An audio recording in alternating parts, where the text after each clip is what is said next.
네, 참으로 복되고 좋은 아침입니다.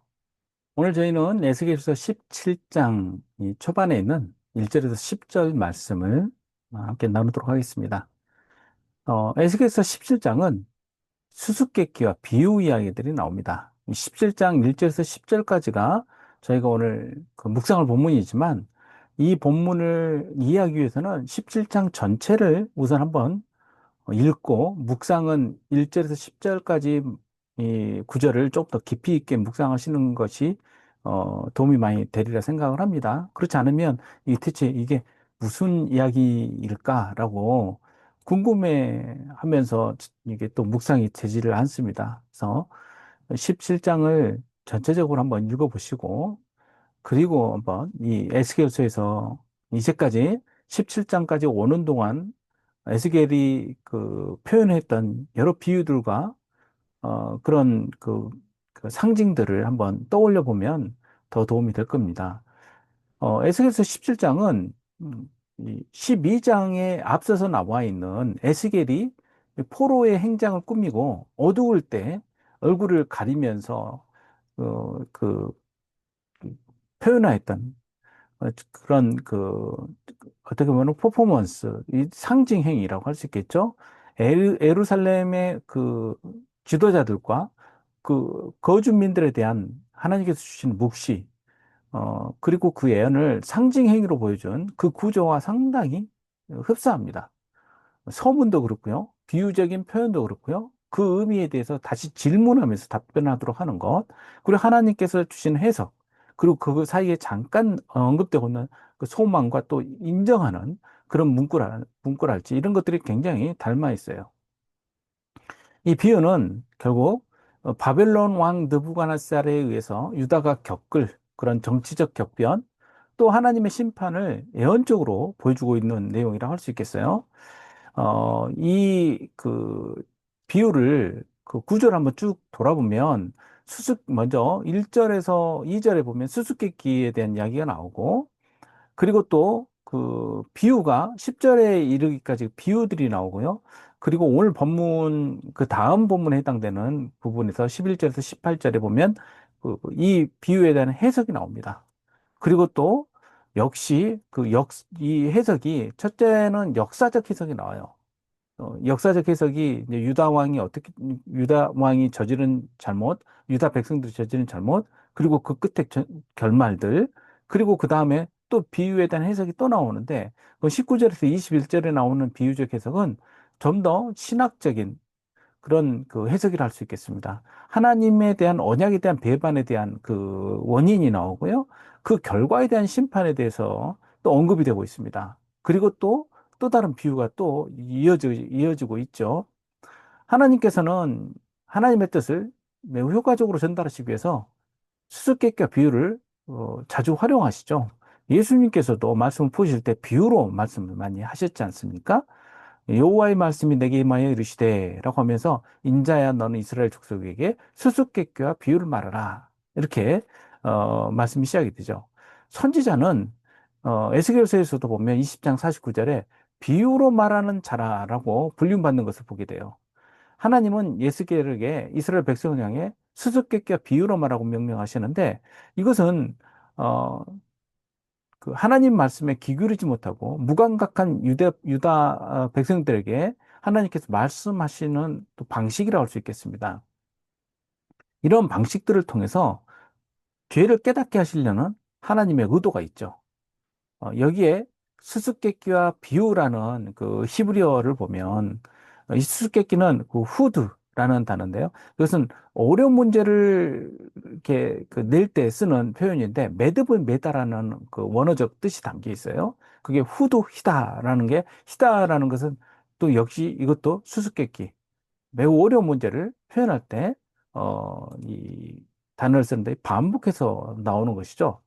그리고 여기에 우화를 말하다, 비유를 말하다라는 우메쇼이라는 히브리어 단어도 여기 보면은 그 우메쇼를 마샬에서 또 역시 반복해서 나옵니다.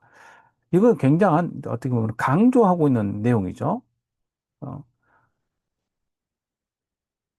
하나님께서 에스겔을 인자라고 부르면서 답을 알 수 없는 그런 그 비유들, 질문들, 속담들을 가지고 이야기를 하도록 하십니다. 여호와께서 이같이 말씀하여 이르시되 색깔이 화려하고 날개가 크고 깃이 길고 털이 숱한 큰 독수리가 레바논에 이르러 백향목 높은 가지를 꺾되. 자, 이렇게 읽으시면 대체 이게 무슨 이야기인지 참 그렇죠. 당시 고대 근동에 있었던 그런 표현들, 그 사람들이 경험했던 그런 경험과 생활 방식들, 또 당시 널리 알려져 있던 그런 우화들, 이런 이야기들이 바탕에 깔려 있기 때문에 더욱 그러리라 생각합니다. 우리들이 이걸 읽고 어떻게 이해하기가 그렇게 쉽겠어요. 여기에 큰 독수리, 네쉐르라고 불리우는 독수리가 등장을 합니다. 뭐 흰머리 독수리냐, 뭐 검은 독수리냐, 독수리 종류에 대해서도 이야기들이 있지만, 이거 멋지고 웅장하고 힘이 강한 독수리죠. 이 독수리는 이 뒤에 비유들을 풀이에 의하면 결국 바벨론 왕을 이 상징한다고도 볼 수 있겠습니다. 색깔을 이야기하는 히브리어 단어에는 여러 가지 빛깔을 보여주는 그런 단어인데, 리크마라고 해서요. 이것은 왕들이 있는 채색 옷을, 그 왕가가 입는 채색 옷을 이야기하는 거라고 할 수 있겠어요. 이 채색 옷, 이것은 또 이 왕비나 또 공주들이 특별히 입는 그런 옷을 떠올리게 만듭니다. 또는 이스라엘 백성들이 바벨론에서 포로로 지낼 때 바벨론 왕궁과 또 그 건물들을 장식했던 채색된 화려한 그러한 부조에서 보여주는 그러한 색상들이라고도 그렇게 이야기하는 학자들도 있죠. 자신들이 경험한 것. 거기서 너희들이 보지 않았니? 그 화려한 타일들, 그 푸른색 타일에 등장하는 독수리들, 그런 독수리들, 그런 그림들, 그게 바로 이제 바벨론을 뜻한다. 그리고 여기서 이제 나오는 단어들에는 항상 뭐가 붙어 있냐면요. 이 전치사가 붙어 있는데, 이건 이제 더라는 거예요. 그러니까 이 뒤에 나중에 두 번째 독수리하고는 비교되는 것이죠. 그 거기서 연한 가지 끝을 꺾어가지고 장사하는 땅에 이르러서 상인의 성읍에 두었다라고 하는데, 여기에 장사하는 성읍, 그 이르로켈림이라는 곳인데, 여기서 어디로 가냐면요. 장사하는 땅이 이르는데 거기가 상인의 성읍이래요. 장사하는 땅이라는 말이 에레트 케나안이에요. 가나안 땅이라는 거예요. 가나안 땅. 이 가나안이라는 게 원래 상인을 뜻하는 단어거든요. 그리고 그것에 이제 푸른 염료 때문에 그런 건데, 해변에서 나오는 고동에서 나오는 색깔을 가지고 푸른색 염색을 해가지고 그걸 팔아서 굉장히 큰 부를 축적한 그 페니키아의 그 그런 상업의 특징을 그 연안 지역을 가리켜서 다 말하는 이제 그 대표적인 그 명사로 그렇게 가나안이 붙어지게 된 것이죠. 그곳에 이제 심었다라는 거예요. 독수리가 그 가지 끝을 꺾어가지고 심었어요. 예.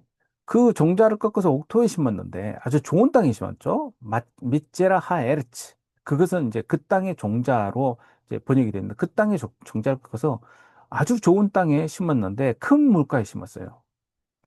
이렇게 심기었다는 것은 아마 이제 이스라엘 백성들을 이제 굴복시켜서 복종시켜서 서로 관계를 맺고 그, 그 땅으로 끌고 가서 심어둔 그러한 모습일 수도 있고, 또 이스라엘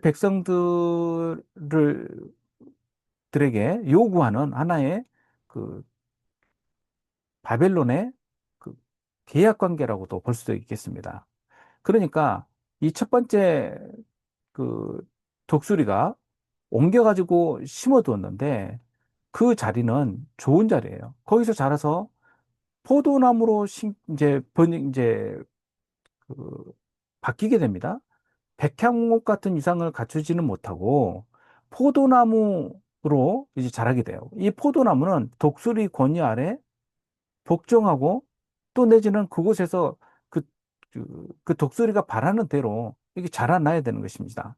요게 이제 하나님께서 허락한 그 시점이라 할 수 있겠습니다. 이것은 어떻게 번역될 수 있냐면, 이 유다가 망한 다음에 시드기야가 이곳에 대신 왕으로 섬기게 되지 않았습니까? 시드기야가 그 조건은 뭡니까? 바벨론으로 하는 게 복종하는 것이죠. 그런데 그렇게 하지 아니하고 어, 방향을 돌려가지고 두 번째 독수리에게 충성하는 것이 바로 이 비유의 내용이다라고 이렇게 해석을 합니다. 또 이 글을 읽어보면 역시 그 방향으로 이제 이해가 되죠. 그것이 자라매 퍼져서 높지 아니한 포도나무 곧 굵은 가지와 가는 가지가 난 포도나무가 되어 그 가지는 독수리를 향하였고 그 뿌리는 독수리 아래에 있었더라. 높지 아니한 그럼 위상이 좀 떨어지죠. 그리고 또 날개가 크고 털이 많은 독수리가 하나가 있는데 이 독수리가 재밌는 게 이 번역이 이 히브리어가요. 여기서는 그냥 앞서서 나오는 그 독설에는 하가돌, 그돌 이렇게 단어가 나오는데 여기서는 그냥 가돌, 그돌이에요. 그다음 크나핌, 이 날개도요. 앞서서 큰 독수리는 그냥 이 전치사가 딱 붙어 있어요. 그- 그러니까는 여기서 보면 비교급으로서도 최상위급이죠. 여기서는. 근데 그 뒤에 나오는 것은 그저 그냥 큰 독수리 중에 하나예요. 그 큰 독수리가 있었는데 포도나무가 이 독수리에게 물을 받으려고 심어진 두둑이라고 아루가라는 히브리어는 여기서는 두둑으로 번역됐는데 물이 흐르는 고랑 또 이제 화단, 물이 이렇게 물로 채워진 그런 자리를 이야기할 수 있겠습니다. 그러니까 잘 자랄 수 있는 것이죠. 그래서 그를 향하여 뿌리를 뻗고 가지가 뻗쳤도다. 여기서 뻗다라는 단어, 이 뻗다라는 단어가 재미있게 그 다르게 읽어지면, 어떻게, 카나프라는 게 이렇게 날개를 뜻하면서 이렇게 쭉 뻗는 모습을 뜻하거든요. 그런데 이것을 명사형으로 바꾸면 카판이 되는데, 카판이라는 히브리어는 굶주림을 뜻하기도 합니다. 그러니까 스스로 어떻게 보면은 그 자리에 만족하지 못하고 적극적으로 구애하는 모습으로 그 독수리를 향해서 뻗는데, 뿌리는 아래로 뻗어야 되는데, 위를 들쳐지는 거죠, 지금요. 그렇게 하면서, 결국, 이 두 번째, 그, 큰 독수리, 첫 번째 나오는 큰 독수리보다 못한 독수리. 또 이 독수리의 특징은 뭐냐면요. 이 심겨진 이 포도나무에 관심이 없어요. 첫 번째 독수리는, 관심을 갖고 적극적으로 심고 돌보고 바라고 있는데, 두 번째 독수리는 그런 게 없어요. 그냥 와서 그냥 곁에 있는 거예요. 그러니까 적극적인 것도 아니고 관심도 없는데 그럼에도 불구하고 포도나무는 첫 번째 독수리를 배신하고 이 두 번째 독수리에게 나아가죠. 여기에 이런 비유에 대해서 아마 듣고 있는 그 유다 사람들은 들을 때마다 이 이야기 같은데 라고 하면서 아마 적극적인 관심을 갖게 되었을 거예요. 결과적으로 예루살렘은 어떻게 됩니까? 무너지게 되죠. 그 포도나무를 큰 물가에 폭토에 심은 것을 가지를 내고 열매를 맺어서 아름다운 포도나무를 이루게 하려 하였습니다. 첫 번째 독수리가 그렇게 하려는 이유는 여기가 번성하기를 바란 거였는데 그렇게 하지 못하였죠. 그리고 이 비유는 역시 하나님께서 바벨론을 통해서 순종하지 못하는 유다 백성, 이스라엘 백성들이 순종의 법을 배우도록 하시는 거였어요. 그런데 거기 실패하게 되죠. 너는 이르기를 주 여호와의 말씀에 나무가 능히 번성하겠느냐? 이 독수리가 어찌 그 뿌리를 빼고 열매를 따며 나무가 시들게 하지 아니하겠으며 그 연한 잎사귀에 마르게 하지 아니하겠느냐? 많은 백성이나 강한 팔이 아니라도 그 뿌리를 뽑으리라. 이 비유 끝에 질문을 계속 던지죠. 야, 이런 상황에서 첫 번째 독수리가 그렇게 바라면서 심고 거두고 돌봤는데 이 포도나무는 그렇게 그 기대에 미치지 못하고 오히려 관심도 없는 두 번째 독수리한테 구애를 하면서 적극적으로 하면서 그렇게 나갔는데 첫 번째 독수리가 이거를 가만히 두겠느냐? 이 질문이지 않습니까? 잡아 뽑아버릴 거라는 거 아니에요. 이때 여기에 또 재밌는 단어가 나오는데 뭐냐면 볼지어다 그것이 심어졌으나 번성하겠느냐 동풍이 부딪힐 때 아주 마르지 아니하겠느냐 동풍이 부딪힌다라는 이 말에 여기에 그 루하 하카딤이라는 이 동풍에 대한 이야기는요 어 출애굽기에 보면 이 동풍은 하나님께서 구원을 펼치시기 위해서 이그 홍해를 가르는 그 바람 또는 또 그 만나와 메추라기를 먹이실 때 또 메추라기 떼를 또 몰고 오실 때도 부는 또 바람 이런 바람들로서 표현이 되는데 여기에서 등장하는 이 루아흐 카딤은 그런 바람이 아니고 동쪽 아랍 쪽에서 부는 뜨거운 바람, 함신이라고 하죠. 이 바람이 불어서 다 말려버리는 바람이에요. 한 3월 넘어서 4월 지나서 5월 이르게 될 때 이 바람이 부는데요. 4월경 정도 되면 이제 6월절 끝나고 뒤에 이 바람이 부는데 무진장 뜨거운 바람이 붑니다. 그때 이 바람에 의해서 완전히 말라버리지 않겠느냐. 그러니까 구원의 바람이 아니에요. 이 바람은요. 예. 그 징벌의 바람이죠.